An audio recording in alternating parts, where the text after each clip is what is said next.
Rasulullah Shallallahu Alaihi Wasallam pernah menangis sambil berdoa dengan meminta kepada Allah agar Allah menyelamatkan umatnya.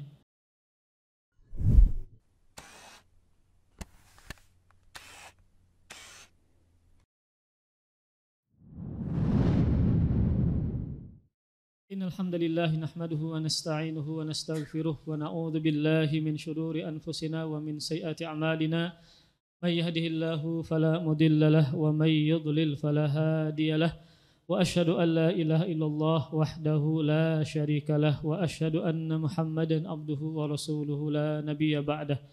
Qala Allah ta'ala fil Qur'anil Karim ya ayyuhalladzina amanu taqullaha haqqa tuqatih ولا تموتن إلا وأنتم مسلمون يا أيها الناس اتقوا ربكم الذي خلقكم من نفس واحدة وخلق منها زوجها وبث منهما رجالا كثيرا ونساء واتقوا الله الذي تساءلون به والأرحام إن الله كان عليكم رقيبا يا أيها الذين آمنوا اتقوا الله وقولوا قولا سديدا يصلح لكم أعمالكم ويغفر لكم ذنوبكم ومن يطع الله ورسوله فقد فاز فوزا عظيما أما بعد فإن أصدق الحديث كتاب الله وخير الهدي هدي محمد صلى الله عليه وآله وسلم وشر الأمور محدثاتها فإن كل محدثة بدعة وكل بدعة ضلالة وكل ضلالة في النار فيا أيها المسلمون أوصيكم ونفسي بتقوى الله ولا سعادة في الدنيا والآخرة إلا للمتقين لرب العالمين اللهم صل وسلم وأنعم وبارك على نبينا وحبيبنا محمد وعلى آله وصحبه وبارك وسلم أجمعين. Ma'asyiral muslimin rahimani wa rahimakumullah. Tak lupa senantiasa khatib mewasiatkan kepada diri sendiri kemudian kepada para hadirin sekalian agar senantiasa meningkatkan ketakwaannya kepada Allah Subhanahu wa taala. Karena takwa adalah wasiat Allah kepada umat-umat terdahulu dan juga umat sekarang. Karena bertakwa kepada Allah Subhanahu wa taala juga adalah satu-satunya kunci kebahagiaan seorang hamba, satu-satunya kunci keselamatan seorang hamba dunia dan akhirat. Di antara dalilnya adalah firman Allah Subhanahu wa taala di surah At-Talaq yang mana harusnya ayat ini menjadi pedoman hidup kita. Yang mana harusnya ayat ini menjadi moto hidup kita dalam menjalani kehidupan. Firman Allah Subhanahu wa taala, "Wa may yattaqillaha yaj'al lahu makhraja wa yarzuqhu min haitsu la yahtasib." Kata Allah Subhanahu wa taala, dan barang siapa yang bertakwa kepada Allah, jawabannya niscaya Allah akan memberikan jalan keluar untuknya dan niscaya Allah akan memberikan rizki kepadanya dari jalan yang tidak diduga-duga. Maka sahabat Abdullah bin Abbas menjelaskan tentang jalan keluar yang Allah pasti berikan bagi orang yang benar-benar bertakwa kepada Allah.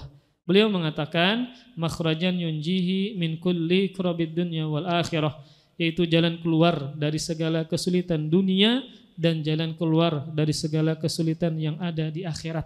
Maka ini menunjukkan bahwasanya kalau kita ingin dimudahkan, dilancarkan berkaitan dengan urusan agama, urusan dunia, maka satu-satunya caranya adalah dengan mendekatkan diri kepada Allah dengan bertakwa kepada Allah Subhanahu wa taala. Ma'asyiral muslimin rahimani wa rahimakumullah. Sosok Rasulullah sallallahu alaihi wasallam adalah pribadi yang sangat luhur dan tinggi akhlaknya dan banyak memiliki sifat-sifat yang sempurna. Di antara sifat yang agung yang tinggi tersebut, Rasulullah sallallahu alaihi wasallam memiliki sifat rahim, sangat penyayang. Ini dibuktikan oleh kebiasaan Rasulullah sallallahu alaihi wasallam sangat menyayangi entah kepada istrinya, kepada anak kecil, kepada para sahabatnya dan seterusnya. Nah, biasanya bentuk sayangnya Rasulullah sallallahu alaihi wasallam kepada umatnya adalah berkaitan kekhawatiran Nabi Muhammad sallallahu alaihi wasallam pada hari kiamat jangan sampai umatnya sengsara dan binasa ketika pada hari kiamat. Dan ini dibuktikan dalam sebuah hadis yang dikeluarkan oleh Imam Muslim. Rasulullah sallallahu alaihi wasallam pernah menangis sambil berdoa dengan meminta kepada Allah agar Allah menyelamatkan umatnya. Allahumma sallim sallim. Ya Allah, selamatkanlah umatku, selamatkanlah umatku. Kenapa Nabi menangis ketika berdoa dengan meminta kepada Allah agar umatnya diselamatkan? Karena Nabi SAW membaca firman Allah Subhanahu wa taala berkaitan dengan kesyirikan yang terjadi di kaumnya Nabi Ibrahim dan kesyirikan yang terjadi pada kaumnya Nabi Isa alaihissalam. Yang mana kaumnya Nabi Ibrahim alaihissalam melakukan kesyirikan kepada Allah dengan menyembah berhala. Yang mana kesyirikan kaumnya Nabi Isa alaihissalam karena kaumnya berlebih-lebihan kepada Nabi Isa sehingga meninggikan derajat Nabi Isa seperti Tuhan atau anak Tuhan. Maka ketika Rasulullah membaca dua ayat ini berkaitan dengan kesyirikan yang terjadi terhadap kaumnya Nabi Ibrahim dan Nabi Isa, maka beliau mengkhawatirkan kepada umatnya, jangan sampai umatnya melakukan kesyirikan kepada Allah karena sangat berbahaya berkaitan dengan nasib mereka di akhirat. Maka Rasulullah sallallahu alaihi wasallam mengangkat tangannya berdoa kepada Allah, selamatkanlah umatku sambil menangis. Maka ini menunjukkan bahwasanya Rasulullah sallallahu alaihi wasallam di antara bentuk kasih sayang beliau adalah yang luar biasa kepada umatnya, mengkhawatirkan umatnya binasa sengsara pada hari kiamat. Kemudian di antaranya juga adalah yang Nabi khawatirkan berkaitan dengan nasib umatnya pada hari kiamat. Nabi mengkhawatirkan umatnya terjerumus ke dalam riya, ke dalam sifat atau penyakit riya.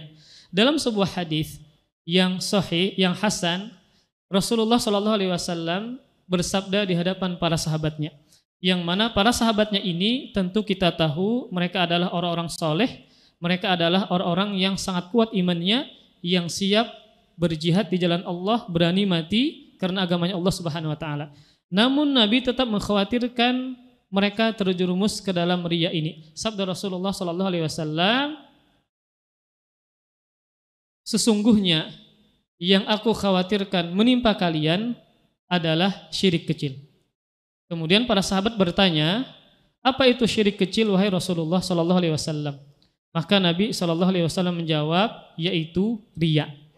Maka perhatikan di sini Rasulullah sallallahu alaihi wasallam memperingatkan kepada para sahabatnya karena bentuk kasih sayang Nabi kepada para sahabatnya dan umatnya agar jangan sampai para sahabatnya dan umatnya terjerumus ke dalam riya ini.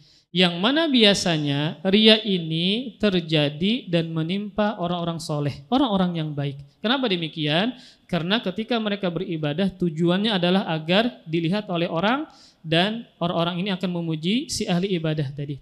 Nah, maka riya berarti maksudnya adalah memperlihatkan amal soleh dengan tujuan agar orang-orang melihatnya sehingga orang-orang ini memuji si orang tersebut. Nah, kekhawatiran Nabi SAW menimpa para sahabatnya karena para sahabat ini adalah ahli ibadah, orang yang senantiasa beribadah kepada Allah Subhanahu Wa Taala, yang kita yakin bahwasanya ketika mereka beribadah ikhlas karena Allah. Namun walaupun demikian, tetap Rasulullah SAW mengkhawatirkan kepada mereka jangan sampai mereka riya dalam beramal soleh, yang biasanya riya ini menjangkiti orang-orang yang soleh dan ahli ibadah.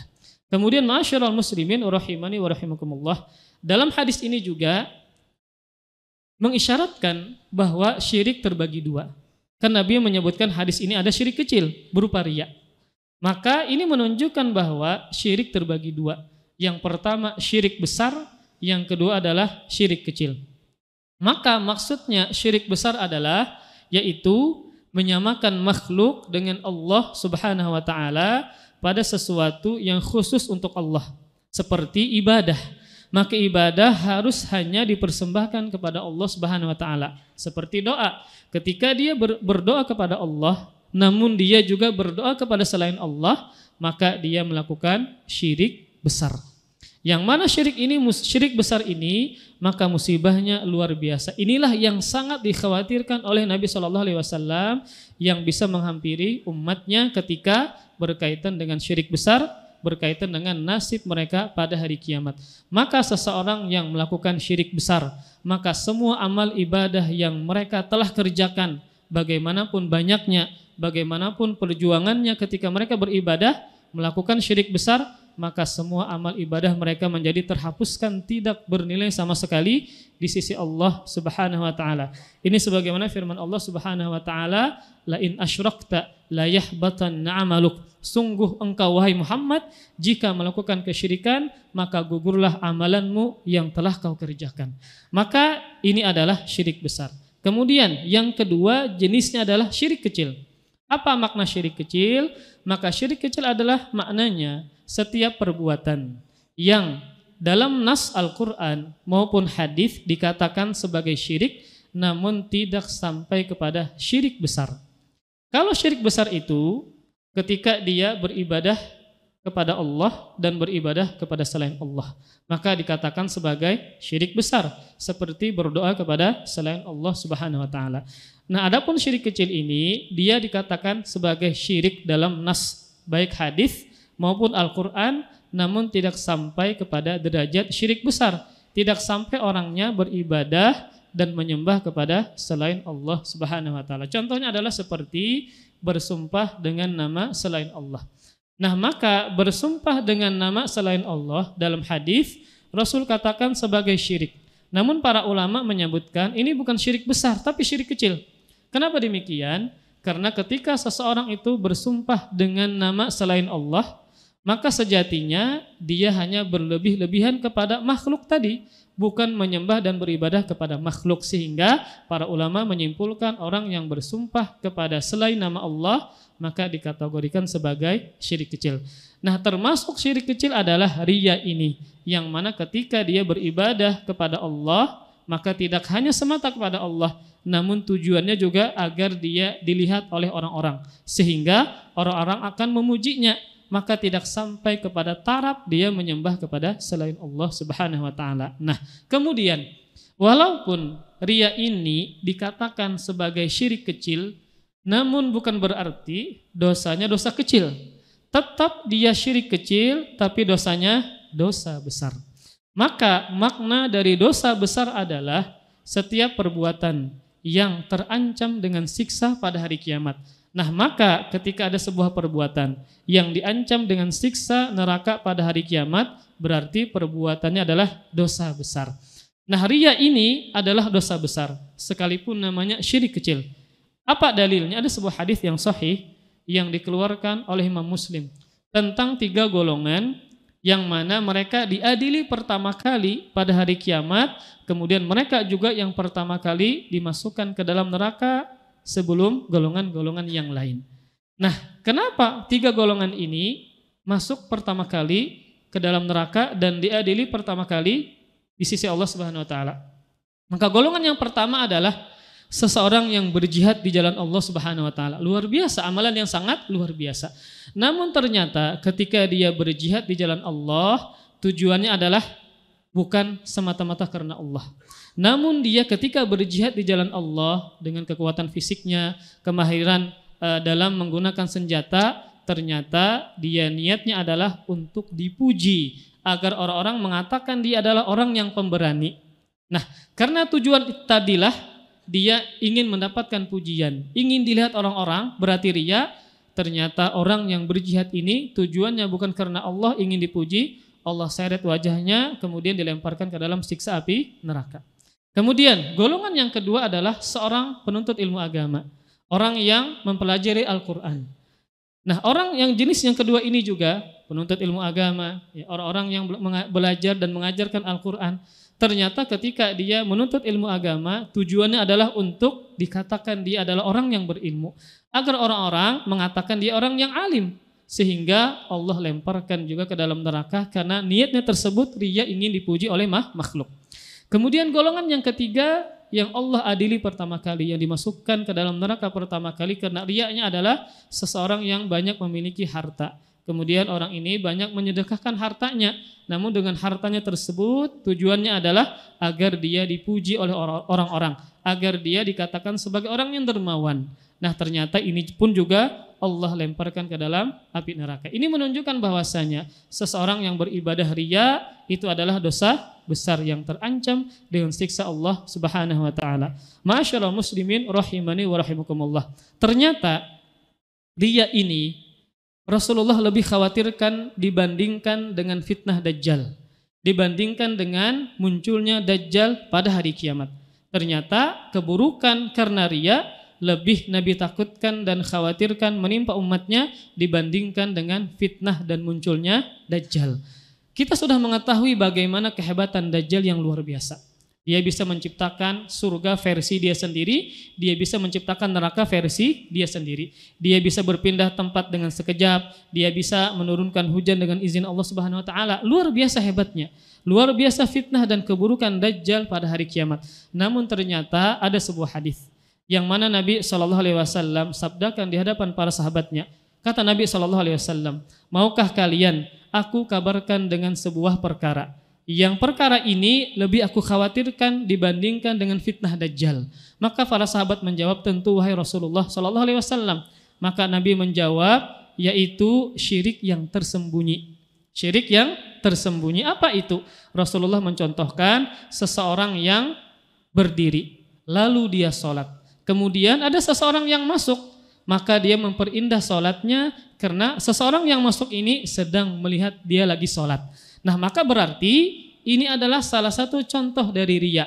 Ketika kita sholat, seseorang yang kita hormati masuk, kemudian dia melihat kita sedang sholat, lalu kita memperindah sholat kita karena ingin dipuji oleh orang ini. Maka inilah yang Nabi khawatirkan dibandingkan dengan munculnya dan fitnah Dajjal tadi.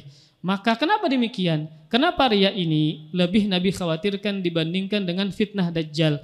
Maka para ulama menyebutkan dua alasannya. Kenapa riya ini lebih Nabi khawatirkan menimpa umatnya dibandingkan dengan kemunculan Dajjal? Alasan yang pertama, sebab yang pertama adalah karena Dajjal muncul cuma sekali di akhir zaman. Kalau riya munculnya setiap saat. Ketika seseorang beribadah kepada Allah selama dia hidup, ingin beribadah setiap saat, dia bisa dihinggapi dan terfitnah dengan riya. Kalau Dajjal muncul cuma sekali di akhir zaman, mungkin kita tidak akan pernah ketemu dengan Dajjal. Namun kalau riya bisa menimpa orang setiap saat ketika dia beribadah kepada Allah Subhanahu wa taala. Kemudian sebab yang kedua, karena Dajjal itu pengikutnya orang kafir, orang munafik, orang-orang yang iman lemahnya. Sedangkan riya pengikutnya yang menimpanya adalah orang-orang soleh, orang-orang yang baik, yang sehingga ketika dia beribadah kepada Allah Subhanahu wa taala bisa menjangkiti penyakit riya, akhirnya ibadah yang dia kerjakan menjadi hilang pahalanya karena dia riya, bukan karena Allah Subhanahu wa taala. Maka sehingga ma'asyiral muslimin rahimani wa rahimakumullah, inilah bentuk sayangnya Rasulullah sallallahu alaihi wasallam kepada umatnya. Biasanya Nabi menjelaskan berkaitan dengan musibah-musibah akhirat, berkaitan dengan kebinasaan agar jangan sampai umatnya binasa pada hari kiamat dengan ikhlas beribadah kepada Allah Subhanahu wa taala. Semoga Allah Subhanahu wa taala menjaga kita dari penyakit ini dan semoga Allah Subhanahu wa taala menjadikan kita orang ikhlas beribadah kepada Allah Subhanahu wa taala sampai kita meninggal dunia. Amin ya rabbal alamin. Aqulu qauli hadza astaghfirullah li wa lakum wa li sa'il muslimin wal muslimat min kulli dhanbin fastaghfiruh innahu huwal ghafurur rahim.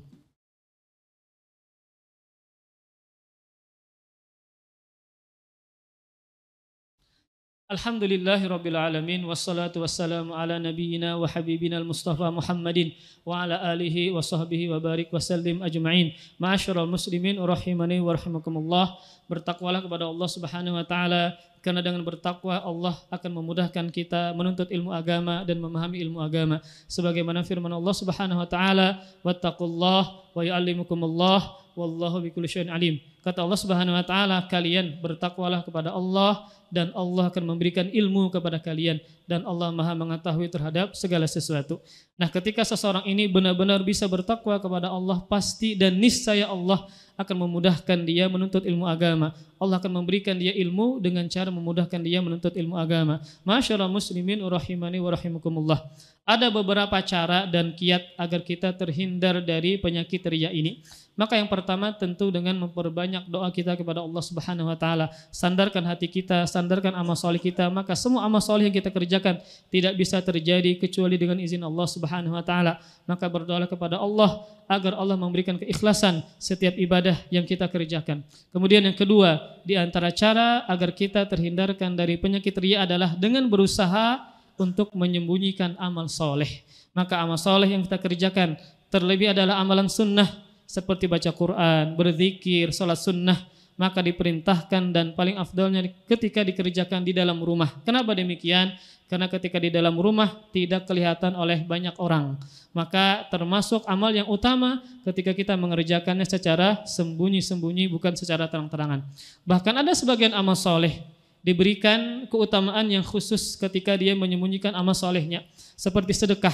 Maka dalam sabda Nabi SAW, di antara 7 golongan yang mendapatkan naungan pada hari kiamat yang tidak ada naungan kecuali naungan Allah Subhanahu wa taala adalah rajulun tasaddaqa bisadaqah fakhfaha la ta'lamu shimaluhu ma tunfiqu yaminuh. Seseorang yang bersedekah, ketika dia bersedekah dengan tangan kanannya secara sembunyi-sembunyi dengan tangan kanannya sampai-sampai tangan kirinya tidak mengetahui.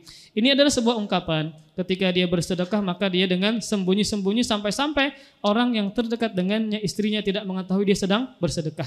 Maka ketika dia beramal soleh seperti bersedekah kemudian dia sembunyikan, maka akan mendapatkan naungan pada hari kiamat. Kemudian juga seperti ibadah berzikir kepada Allah sendirian, kemudian dia menangis. Sabda Nabi SAW, wa rajulun dzakarallaha khaliyan fafadat ainah.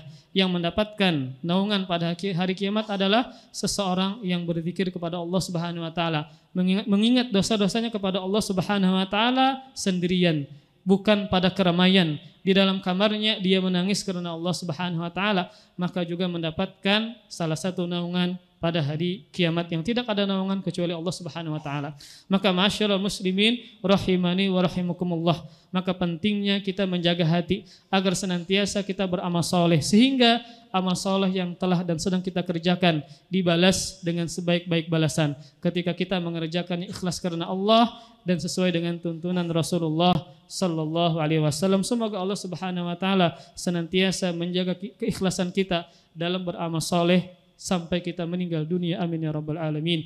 Innallaha wa malaikatahu yusholluna 'alan nabi ya ayyuhalladzina amanu shallu 'alaihi wa sallimu taslima. Allahumma shalli wa sallim ala nabiyyina wa habibina wa sayyidina Muhammadin wa ala alihi wa sahbihi wa barik wa sallim ajma'in. Allahumma ighfir lil muslimin wal muslimat wal mu'minin wal mu'minat al ahya'i minhum wal amwat. Allahumma alif baina qulubina wa aslih dhata bainina. Allahumma aslih wulata umurina wa fiqhum lima tuhibbu wa tarda ya dzal jalali wal ikram. Allahumma inna nas'aluka al huda wa tuqa wal afafa wal ghina. Allahumma inna nas'aluka husnal khatimah wa na'udzubika min su'il khatimah. Rabbana atina fid dunya hasanah wa fil akhirati hasanah wa qina adzaban nar. Wassallallahu ala nabiyyina wa abdika Muhammadin wa ala alihi wa sahbihi wa baraka wa sallam wa akhiru da'wana alhamdulillahi rabbil alamin wa aqimus shalah.